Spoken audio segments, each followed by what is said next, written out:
Well, hello and welcome to the very first episode of Streaming News and Views. I'm your host, Todd Erwin. I am a physical media and digital media reviewer for Home Theater Forum. I've also written some articles that have gotten a lot of traction on that site, such as Streaming Frustrations, Part 1 and 2. I will have links to those articles down below in the description of this video. And I'm also a frequent guest on the Home Theater United podcast, hosted by my good friend Sam Poston, and hope to have him here on my show in the near future. Haven't figured out what kind of topic we're going to do yet, but we've been talking about having him on the show. And today, for the first episode, I thought I'd do something relatively basic and kind of go over some acronyms that I may use from time to time here on the show. That is having to do with the types of streaming services that we're going to be talking about. And the first one, which many of you probably have, is called SVOD, or Subscription Video on Demand.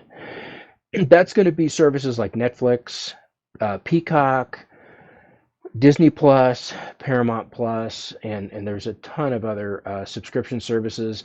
Those are services that you're going to pay a monthly or annual fee for. Prime Video, you could kind of clump in there with that as well. We're going to talk about Prime Video a little bit because I kind of put them in the kind of their own little category. The next category is going to be PVOD, which is Premium Video on Demand, and that's going to be more like your it's more like a pay-per-view type of deal. Those are services where you actually purchase or rent movies, or you've redeemed a code to have a free movie in your library on that service. Now it's going to be a service like Vudu or iTunes, also known as Apple TV. And another service that I'm going to kind of lump in there is Movies Anywhere. Technically, they're not a retailer. They're not a service that sells or rents movies.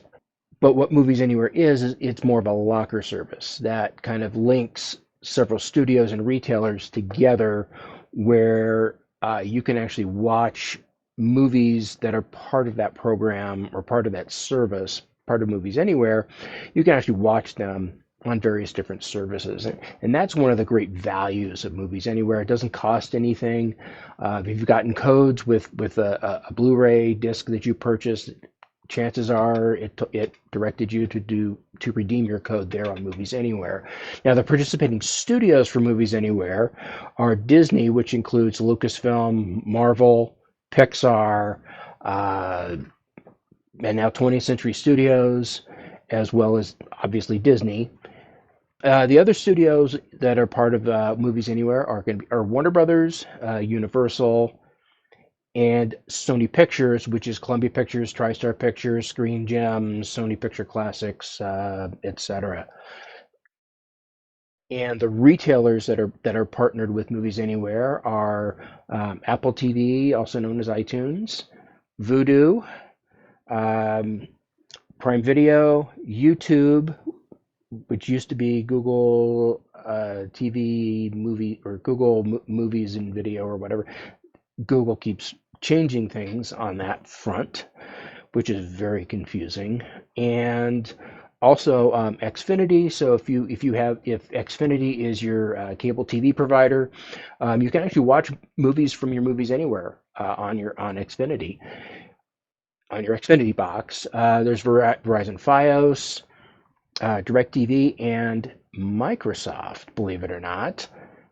And so how that works is any movies that you purchase on or redeem on those services that are those retailers that I just mentioned, that are participating studios, you can then, if you link all your accounts together, you could watch the latest Indiana Jones and the Dial of Destiny. You could watch, if you redeem that code through Movies Anywhere, and you've linked up all your retailer accounts, you can then watch that on Prime Video or Vudu or Apple TV, or your Xfinity box or your Verizon Fios or whatever.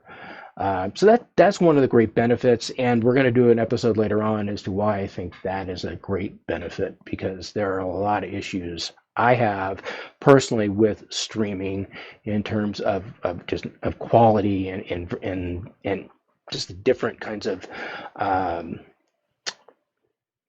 technical specifications that movies have that are different on various different retailers. Another PVOD service is Redbox. They're not a member of Movies Anywhere.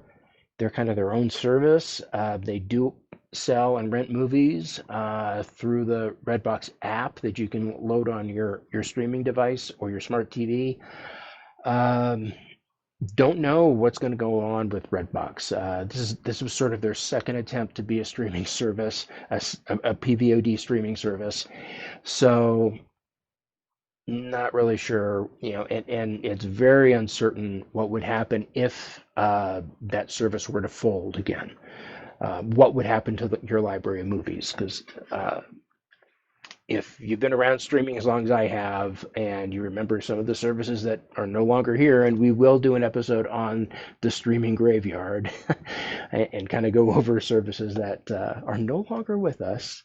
One of those was Cinema Now, and I had quite a few movies on Cinema Now, and they changed hands multiple times, went under, and I lost pretty much everything that was on that service.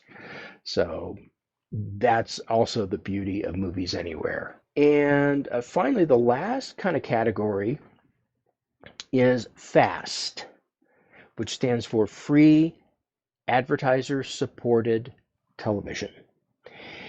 This is a growing segment of streaming. There have been a number of services that have been around for a long time, but in recent years, as subscription prices keep going up, the FAST services seem to be picking up a lot more viewers because they're free. This show is these services are absolutely free to you.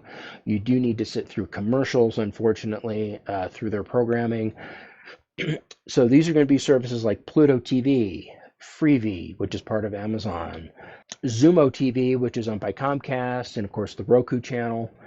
And these services have both a live element to them.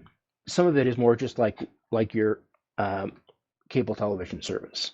So they're going to have, a comedy channel. They're going to have several movie channels based on genre. They're going to have several news channels, and most of the time those news channels are live. But sometimes they'll have pre-recorded news programs. Like they'll have a Dateline NBC channel and nothing but Dateline programs 24/7. Every hour there'll be a different episode. That's kind of how those work. But they also have an on-demand element to them. So some of the programming that they have that's on a rotated live basis, you could actually go onto the on-demand portion and watch those, quote, on demand, but with commercial breaks. And of course, then there's the hybrid, which is Prime Video, which is both a subscription service, which is part of the Amazon Prime membership that you pay every year or monthly, that gives you free shipping and free streaming video and um, all kinds of different stuff in there. And on that subscription side, you're going to get Amazon's original programming, plus a rotating selection of movies from other studios like Universal, Paramount, Lionsgate, etc. So in that respect, they're kind of like a Netflix, but they also have, like I mentioned before, they're a member of Movies Anywhere. So they also have movies and TV shows that you can buy and rent. And so that's why I kind of consider Prime Video more of a hybrid. They're a hybrid between SVOD and PVOD. They used to be two separate services. There used to be Amazon Instant Video, which was I think the PVOD side, and then there was Prime Video, which was the subscription side. And they eventually decided to just lump it all together and kind of caused some confusion there for a while. You don't really hear the Amazon Instant Video term very often. We just refer to them as Prime Video now. Basically, that is the acronyms that we're going to be using here on the show from time to time when we're talking about streaming services. Stay tuned for further episodes. We're gonna go over the three top streaming device manufacturers in an upcoming episode. And don't forget to leave any comments down below. If you have any questions, please leave them there. I may or may not answer them. I'm going to try to answer them as best I can. What I'd like to do is collect those questions and maybe do a few question and answer episodes from time to time from all the questions that appear down below in the comment section. If you like this video and you want to see more videos like this, don't forget to subscribe.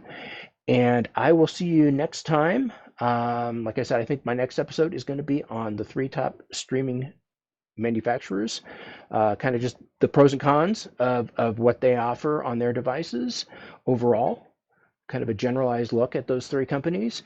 And I will see you next time. Thanks for tuning in. And again, don't forget to hit that subscribe button. Thanks.